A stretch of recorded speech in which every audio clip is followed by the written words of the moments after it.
오늘 우리에게 주시는 하나님의 말씀 사무엘상 22장 1절에서 10절까지 말씀입니다. 사무엘상 22장 1절에서 10절. 제가 가진 구약 성경 446면입니다. 사무엘상 22장 1절에서 10절까지 말씀입니다. 저 여러분들 한 절씩 교독하겠습니다. 그러므로 다윗이 그곳을 떠나 아둘람 굴로 도망하며 그의 형제와 아버지 온 집이 듣고 그리로 내려가서 그에게 이르렀고,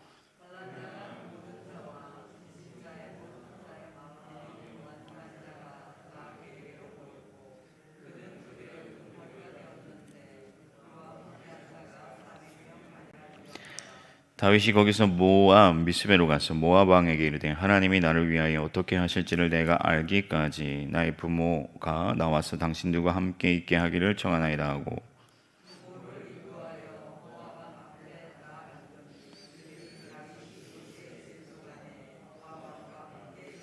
선지자 갓이 다윗에게 이르되 너는 이 요새에 있지 말고 떠나 유다 땅으로 들어가라. 다윗이 떠나 헤레스풀에 이르니라.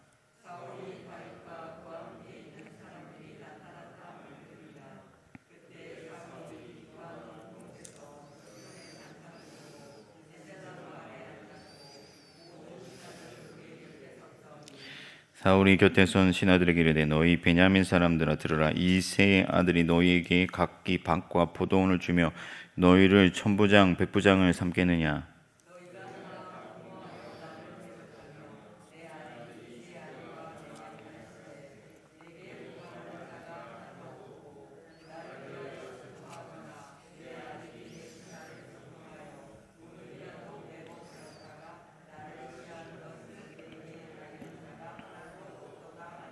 그때 에돔 사람 도에게 사울의 신하 중에 섰더니 대답하여 이르되 이새의 아들이 노베 와서 아이두베 아들 아히멜렉에게 이른 것을 내가 보았는데,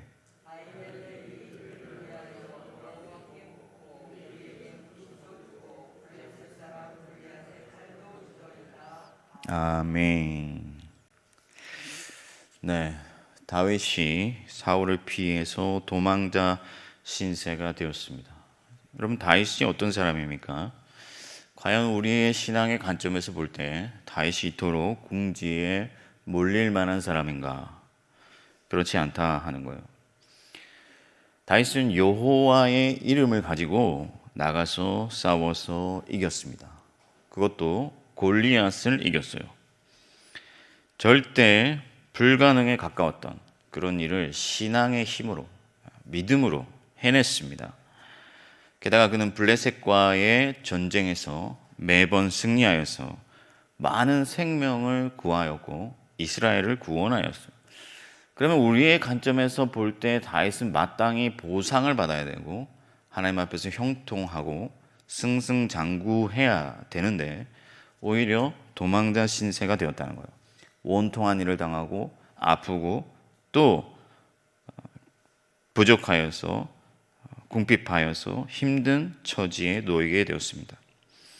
어째서 믿음 좋은 또 훌륭한 일을 해낸 사람들을 구원한 다윗이 도망자 신세가 되고 말았을까요?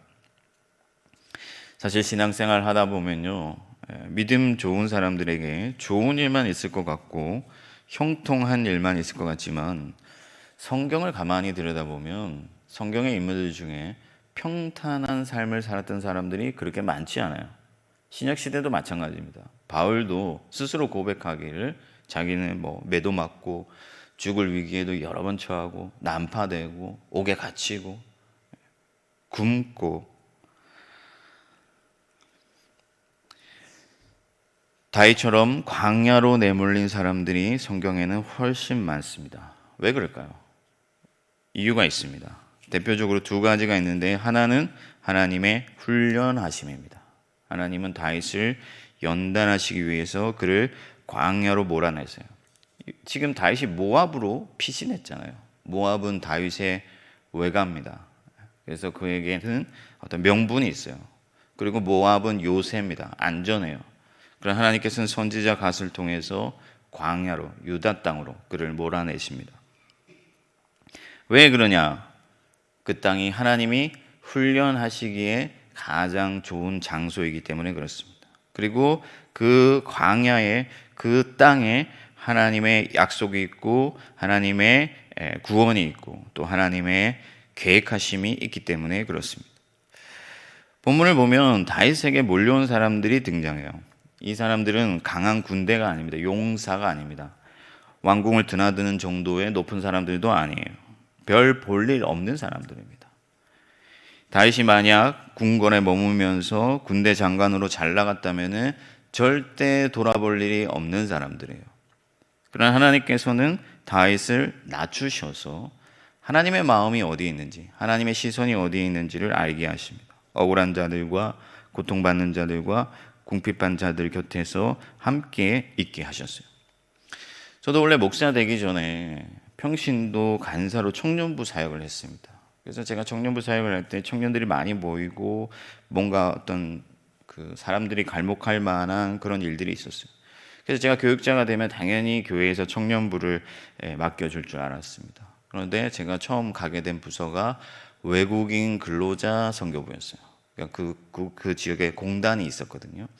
그래서 베트남 사람들, 중국 사람들 제가 담당하게 되었는데 처음에는 하나님의 계획하심을 몰랐어요. 약간 좀 섭섭하기도 하고 그랬습니다. 그런데 그곳에서 그들과 함께 지내다 보니까 하나님의 마음이 어디에 있는지, 하나님의 시선이 어디에 있는지를 제가 배우게 되고 알게 되었습니다. 다윗도 그랬어요. 백성들의 바닥을 보게 하시고 원통한 자들, 신원함이 필요한 사람들을 보게 하셨습니다. 긍휼을 배우게 하시고 또 자비를 배우게 하셨습니다. 그리고 하나님은 약한 자들을 다윗의 군대로 삼으사 하나님만을 의지하게 하셨어요. 하나님은 약한 자를 들어 강한 자를 꺾으시는 하나님이신 것을 알게 하시기 위함입니다. 하나님께서 기드온에게 다른 사람들은 다 돌려보내고 300의 용사만 남게 하신 이유가 있어요. 마찬가지로 다윗에게도 강한 군대를 주시지 아니하시고 약한 사람들을 그들의 곁에 두게 하시사 하나님만을 의지하게 하시고 하나님의 이름으로 승리하게 하셨습니다. 그런데 우리 삶의 가운데 어떤 어려움이 찾아올 때, 광야가 찾아올 때 사람들은 쉽게 말할 수 있어요. 하나님이 훈련하시는 거야. 근데 여러분 그 말이 수용하기가 쉽지가 않습니다. 저도 여기저기 여러 교회를 돌아다녔는데 참 억울한 일도 많았어요. 러시아에서 돌아올 때도 정말 서러워서 눈물이 나려고 한 적도 있습니다. 저희 아들이 있어요. 첫째 딸이고 둘째 아들인데 세균성 뇌수막염을 했습니다. 그래서 굉장히 아팠어요. 그래서 밤에 막 헛살을 하고 몸을 비틀고 응급실로 갔는데 이 서류 접수를 하는데 손이 막 이렇게 떨리더라고요. 그래서 그 직원이 좀 천천히 하셔도 된다. 너무 놀랬죠. 근데 의사 선생님이 하는 말은 더 놀랐어요. 이 세균성 뇌수막염 판단이 나왔고 아이가 잘못될 수도 있다. 마음의 각오를 해야 된다. 낫더라도 내 기능을 제대로 할 수 없다. 그런 얘기를 했어요. 그리고 입원해 있는 동안 발작을 여러 번 했습니다. 그때 성도님들 중에 누가 하나님이 크게 쓰시려고, 목사님 크게 쓰시려고 그러십니다 하는데 그 말이 참 쉽게 수용이 되지 않았어요. 그러나 분명한 것은 제 스스로 다른 사람들이 말을 하지 않아도 하나님이 제 삶을 조율하고 있다는 믿음이 있었어요. 하나님은 사랑하시는 자를 그냥 버려두지 아니하시고 목적 없이 일하지 아니하시고 분명히 하나님의 계획이 있고 하나님의 뜻하심이 있다는 사실을 믿었습니다. 하나님은 여러분들의 삶을 세밀하게 조율하고 계시는 것을 믿으시기 바랍니다. 물론 하나님이 크게 쓰시려고 하는 것은 아니에요. 하나님이 연단하시는 목적은 다양합니다. 그러나 그 근원은 한 가지예요. 뭐냐면은 하나님께로 끌어당기는 거예요. 우리는 다 양 같아서 각기 제 길로 가기를 좋아하기 때문에 하나님께서는 우리를 광야로 몰아내시면서 우리 안에 있는 죄성들과 우리 안에 있는 독소들을 빼어내고 하나님만을 더 사랑하게 하시고 하나님만을 더 의지하게 하시고 하나님만을 더 믿게 하시고 하나님만을 바라보게 하시는 줄 믿습니다. 그러므로 여러분, 광야를 지날 때 필요한 것은 인내입니다. 하나님 앞에 인내하면서 하나님만을 바라보고 그분을 의지하는 거예요. 그러면 하나님께서 여러분들을 강하게 하시고 어느새 돌아보면 여러분들의 믿음이 깊어지고 더욱 충만한 삶으로 나아가게 될 줄 믿습니다. 광야로 내모시는 다른 하나의 이유는 뭐냐면 검증입니다. 훈련 자체가 검증을 목표로 하는 거예요. 그죠? 훈련을 했을 때 테스트를 해서 통과하는 거죠. 아브라함의 예를 들어보면요, 하나님께서 아브라함에게 아들을 바치라 그렇게 얘기를 하죠. 이게 보통 시련이 아닙니다, 여러분. 아들을 바친다는 게. 그러나 하나님께서는 그가 아들을 바쳤을 때 이제야 내가 나를 경외하는 줄 알겠다 하시면서 그가 테스트를 통과했다는 것을 알려주시죠. 하나님은 다윗이 과연 하나님의 말씀을 순종하는가 순종하지 않는가 확인하려 하시는 거예요. 오늘 본문 가운데도 하나님께서 갓을 통해서 광야로 들어가라고 할 때 모압에서 다윗이 사태를 관망할 수 있었어요. 그러나 다윗이 모압에 머물렀던 이유는 단 한 가지입니다. 하나님이 내게 무엇을 요구하시는 가. 하나님이 어떻게 명령하시는지를 알기까지 내가 여기 있게 머물 수 있게 해달라 그렇게 말씀하고 있어요. 그리고 하나님의 말씀이 떨어졌을 때 그는 즉시로 순종하여 나아갔습니다. 하나님은 그때야 다윗이 내 사람인 것을 알고 그 순종의 제사를 받아주신다는 거예요. 사랑하는 여러분, 우리의 삶은 지극히 짧습니다. 그리고 우리가 이 땅에서 살아가는 동안에 가질 수 있는 것들은 그렇게 많지 않습니다. 지금 서울의 부동산 값이 올라가지고 모든 사람들의 마음이 집값이나 어떤 부동산에 가 있는데, 여러분, 하나님은 여러분들이 어떤 집에 사는지, 얼마짜리 집에 사는지 관심이 없어요. 하나님이 여러분들에게 관심 두는 것은 단 한 가지입니다. 내게 순종하는지 아니하는지, 하나님을 하나님으로 인정하는지, 하나님께만 영광을 돌리는지를 보려 하신다 하는 거예요. 하나님이 받으시는 제사는 하나님을 하나님으로 인정하여 순종하는 믿음의 제사입니다. 그럼 하나님께서 여러분들을 검증하시는 이유가 단지 그냥 시험을 하시려고 하시는 것인가? 아니에요. 시험하시는 이유는 상을 주시기 위함이에요. 여러분들을 넘어뜨리려고 하시는 게 아니에요. 하나님은 친히 아무도 시험치 아니하신다 그렇게 말씀하셨어요. 그리고 여러분들이 감당할 만한 시험만을 주신다고 말씀하셨어요. 하나님이 우리를 검증하시고 테스트하는 목적은 넘어뜨리려 하심이 아니라 여러분들에게 복을 얻게 하시려고 하시는 것이고 하나님의 영광을 함께 누리려고 하시는 거예요. 아브라함에게 말씀하시죠. 이제야 네가 나를 사랑하는 줄 알겠다. 내가 너와 함께 하겠고 모든 민족이 너로 인하여 복을 받을 것이다. 저와 여러분들 모두가 날마다 살아가는 가운데서 찾아오는 그런 하나님의 연단 가운데 여러분들의 믿음이 깊어지고 마침내 시험에 승리하여서 하나님께 인정받는 충성된 종이 되기를 바랍니다.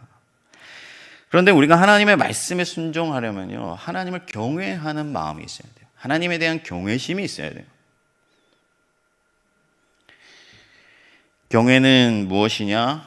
하나님의 크심을 아는 거예요. 하나님의 전능하심을 아는 거예요. 하나님이 심판자이신 것을 아는 거예요. 하나님이 우리의 생명의 근원이신 것을 아는 거예요. 하나님이 세상의 창조자이신 것을 아는 거예요. 확실히 알고 믿는 것입니다. 그럼 하나님에 대한 경외심으로 우리는 나아갈 수밖에 없어요. 이것은 필연적인 거예요. 이 땅의 모든 것이 하나님께로 나지 않은 것이 없습니다. 하나님은 반드시 이기시고 하나님이 가장 크시며 하나님만이 절대자이십니다. 여러분들 이 사실을 깊이 믿으시기를 바랍니다. 그런데 믿음이 없는 자들은 하나님을 경외하지 않습니다. 왜 그렇습니까? 하나님을 모르기 때문에요. 오늘 본문 말씀에도 하나님을 두려워하지 않는 한 사람이 등장합니다. 물론 사울을 포함해서요, 사울 외에 한 사람이 더 등장하는데 그 사람은 누구냐면 에돔 사람 도액입니다. 도액.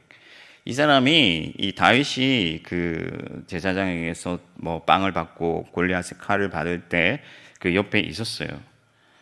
근데 이 사람이 있었을 때 이 사람의 고백에서 한 가지 특이한 점이 등장합니다. 그게 뭐냐면 그 제사장이 여호와께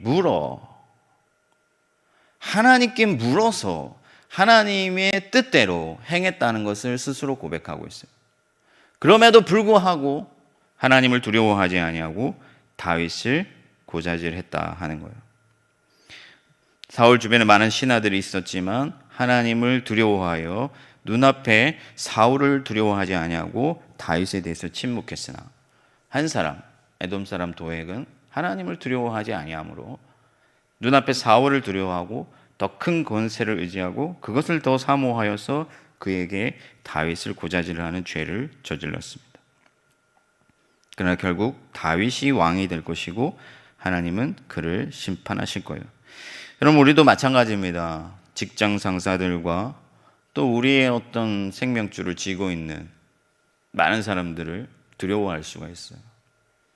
하나님보다 더 두렵게 하는 것들이 있습니다. 먹고 사는 문제, 또 우리의 자녀들의 진로 문제, 이런 것들이요, 우리를 두렵게 해요. 우리 발목을 잡아요. 우리의 신앙생활을 방해해요. 요즘 코로나 때문에 직장에서 교회 가지 마라 하는 직장들이 늘어나고 있다고 합니다. 물론 우리가 직장에 피해 주지 않기 위해서 조심해야 돼요. 그러나 단순히 다른 사람들한테 밉보일까 봐, 어떤 사람들의 어떤 시선이 두려워서 우리가 하나님을 예배하는 일을 쉽게 포기해 버린다면 그것은 하나님을 경외하는 일이 될 수 없다 하는 거예요. 그런 의미에서 바울은 너희의 배가 너희의 신이다, 그렇게 말을 했습니다. 너희의 배가 뭐냐? 먹고 사는 거예요. 그 먹고 사는 문제가 너희의 하나님이 되어버렸다, 그렇게 말하고 있는 거예요. 사랑하는 성도 여러분, 기독교의 역사는 순교의 역사입니다. 목숨도 아까워하지 아니하고 죽음도 두려워하지 아니하고, 예수님께서 말씀하셨어요. 너희가 세상을 이기었노라. 세상이 너희를 감당하지 못할 것이다. 그게 무슨 말입니까? 죽음조차도 우리를 가로막을 수가 없다 하는 거예요. 어떤 것도 우리를 더 두렵게 할 수가 없어요. 왜냐하면 우리는 하나님을 경외하는 사람들이기 때문에 그렇습니다. 예수님은 고작 육체를 멸하는 세상의 권세를 두려워하지 말라. 너희의 육과 영을 능히 멸하시는 하나님을 두려워하라, 그렇게 말씀하고 있습니다. 그러므로 여러분, 우리가 하나님을 경외하는 마음으로 하나님께 순종하며 나아가기를 바랍니다. 오늘 하루 살아갈 동안에 여러분들 앞에 어떤 테스트가 찾아오든지 어떤 시련이 찾아오든지 하나님을 두려워하십시오. 하나님을 경외하십시오. 제가 신학교 가기 전에 일반 대학 다닐 때 총학생회장에 나갔어요. 선거를 했습니다. 근데 선거 운동을 하는데 참모들이 그런 말을 해요. 제가 이제 각 과를 돌면서 연설할 때 하나님 얘기를 하니까 하나님 얘기를 하지 마라. 미션 스쿨도 아닌데 하나님 얘기를 해서 우리가 선거에 붙을 수 있겠느냐. 오히려 표를 잃을 수 있다. 하나님 얘기하지 마라. 그렇게 하는 거예요. 근데 제가 총학생회장 선거에 나갈 때, 기도할 때 하나님이 내가 너와 함께 하겠고 네가 나를 붙들면 반드시 내가 이기게 하겠다 하는 그런 믿음을 주셨거든요. 마음을 주셨거든요. 그래서 제가 계속해서 담대히 선포했습니다. 과에 들어가서 학생들이 이렇게 모여 있잖아요.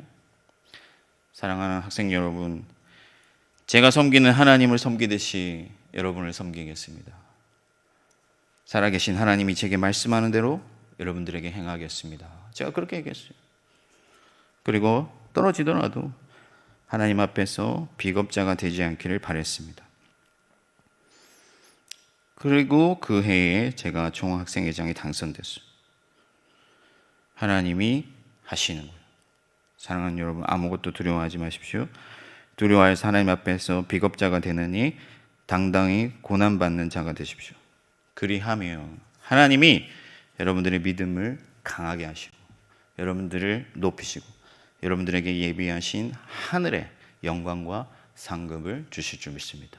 오늘 하루 하나님께 온전히 순종하여서 하늘의 복을 충만하게 받아 누리는 저와 여러분들 되기를 주님의 이름으로 축원합니다. 함께 주기도문 하시겠습니다. 하늘에 계신 우리 아버지, 아버지의 이름을 거룩하게 하시며 아버지의 나라가 오게 하시며 아버지의 뜻이 하늘에서와 같이 땅에서도 이루어지게 하소서. 오늘 우리에게 일용할 양식을 주시고 우리가 우리에게 잘못한 사람을 용서하여 준 것 같이 우리 죄를 용서하여 주시고 우리를 시험에 빠지지 않게 하시고 악에서 구하소서. 나라와 권능과 영광이 영원히 아버지의 것입니다. 아멘.